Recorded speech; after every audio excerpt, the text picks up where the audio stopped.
ورحمة الله وبركاته. النهارده هعمل لكم طريقة الحواوشي، الطريقة التانية بقى بتاعته اللي هو وهو ني. انا عملت لكم مرة وهو مستوي، هحطه لكم في اخر الفيديو.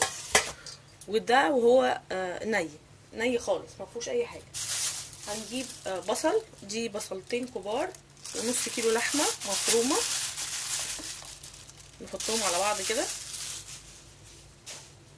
اللحمة المفرومة بقى في حاجة، لو انت اللحمة بتاعتك ما فيهاش دهن، يعني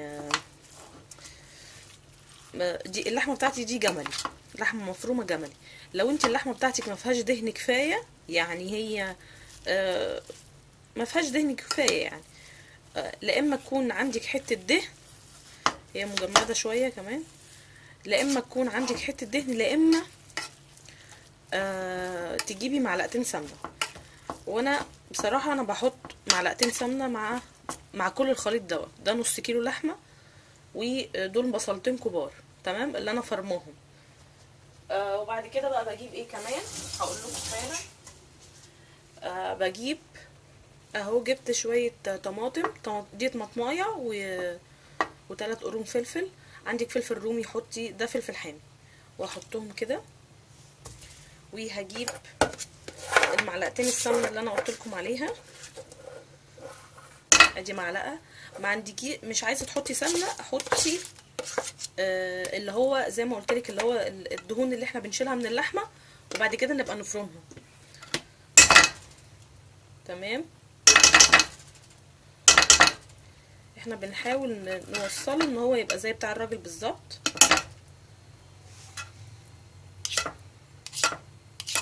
وبس كده نحط البهارات بتاعتنا بقى. البهارات بتاعتنا بتبقى عباره عن ايه؟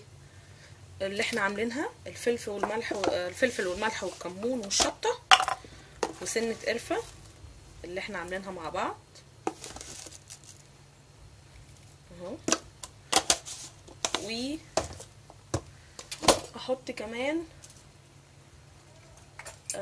هحط سنه قرفه تاني حبه صغيره قوي، وهحط كمان شويه شطه كده بتدي طعم، بس مش هحط حاجه تاني خالص. يعني ايه؟ يعني هو بس كده فلفل وكمون وشطه. عايزين تحطوا قرفه حطوا، بس انا بحط القرفه في اي لحوم وبس كده، مفيش اي حاجه تاني هنعمل. هي دي خلطه الحواوشي اللي هو باللحمه المفرومه بقى ني في ني. واحنا بنعمل كل ده بنبقى مولعين الفرن عشان يسخن، عشان تاخد وقت كويس طبعا. وهي اما انا عملت لكم في الفيديو اللي فات وهو مستوي ما بياخدش وقت، لكن ده ني فهياخد وقت، بياخد حوالي تلت ساعه، ما بياخدش اكتر من كده. بيطلع كويس جدا وحلو جدا. والسمنه اللي احنا حاطينها دي ما تقلقوش مش كتير ولا اي حاجه، لان احنا على الوش احنا ما بنحطش سمنه كتير. اجيب العيش بتاعي وارجع لكم تاني. اهو جبت صينيه وحطيت فيها ورقه فويل عشان لاي حرقه او اي حاجه. يعني في السمنه اما بتنزل وبتفضل تستوي في الصينيه بتعمل زي بتسود كده، فبتضايقنا في التنظيف. انا بسهل على نفسي، يعني انا بقطع العيش زي سندوتشات كده، لان انا كده كده بعد ما الرغيف يستوي بقطعه 4/4، فده عشان اقطعه ربعين كده وعشان اكله، او اللي عايز ياكل السندوتش بيبقى ياكله كده.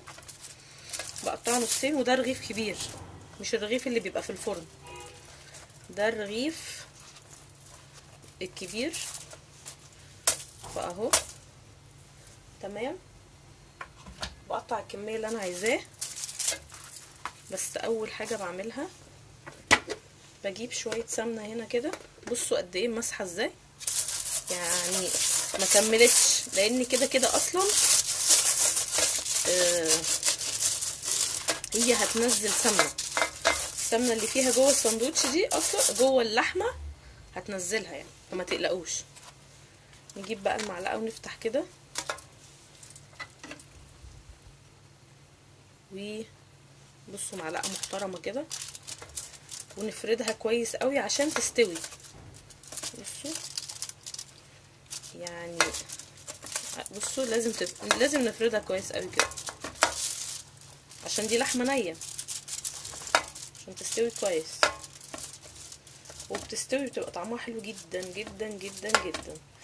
التانية عملتها لكم زي طريقة البيتزا، اللحمة مستوية وفيها جبن وجبنة موتزاريلا وفيها زيتون، عايزين تحطوا مشروم حطوا، لكن دي لا، دي لحمة بس هو ده السندوتش حلو قوي. بصوا بصوا الرق عامل ازاي، هو ده احلى حاجة كده فيه، اما يبقى قليل زي بتاع بره بالظبط. هكمل وارجع لكم تاني. وهو خلصت الكمية، عملت حوالي بالظبط 3 رغيفة، 3 رغيفة من الكبار يعني، مش من الصغيرين. يعني لو الرغيف اللي هو الصغير اللي عندكم البلدي العادي هتعمل اكتر من كده. تمام، خلاص خلصت. نعمل ايه بقى؟ اخر حاجة، كل ده مشغلين الفرن طبعا. بصوا حتة سمنة برضو قد كده، ندهن الوش كده عشان بس ما ينشفش. واحنا كل ده مشغلين الشواية من تحت. في السندوتش ده ما بنشغلش الشواية من فوق غير خلاص اما بنتأكد ان هي استوت.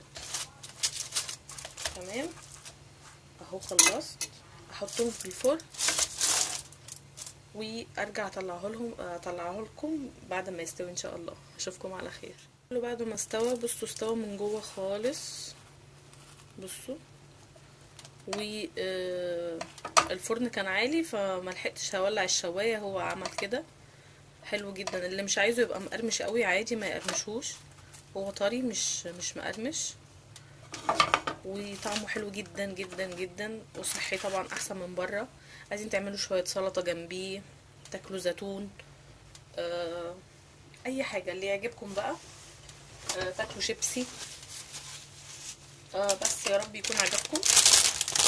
انا هاكل جنبه شيبسي. اشوفكم ان شاء الله في فيديو جديد. ما تنسوش اللايك والشير والسبسكرايب والدعوة الحلوة للي يعجبه الفيديو، واشوفكم على خير ان شاء الله في فيديو جديد. السلام عليكم ورحمة الله وبركاته.